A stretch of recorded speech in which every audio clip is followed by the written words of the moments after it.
wala nang mas masakit pa kaysa sa makita mo ang taong mahal mo may mahal ng iba. Ngayon ko lang naramdaman, ngayon ko lang naunawaan na mahal din pala kita. Hindi ko lang kayang iparamdam noon na para bang kailanman na hindi ako inibig, na ang lahat ng mahal kita ay silang palang panlabas sa entablado ng pag-ibig. Ngunit, mas masakit kung lahat ng iyon ay pawang pagpapanggap lamang. Siguro ayos lang lalaman ko ang katotohanan. Ngunit bakit ba masakit pa rin hanggang ngayon?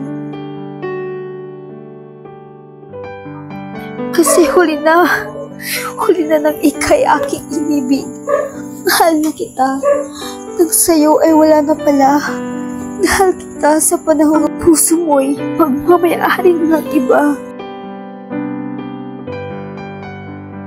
Sana pala nahulog na lang ako sa'yo noon pa lang. Sana pala inahal kita noong una pa lang.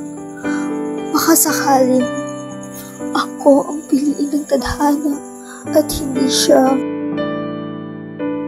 Pero mapagtanto ko rin na siguro mabuti na rin iyon dahil ayaw kong umibig sa isang lalaking magaling lang sa umpisa, ngunit sa dulo, iiwan ka lang din naman. Kaya salamat sa pagmamahal na hindi ko naranasan, sa sakit na nagturo sa akin ng aral at sa pag-ibig na huli kong inibig. Ngunit siya rin dahilan kung bakit natutunan kong mahalin ang sarili ko.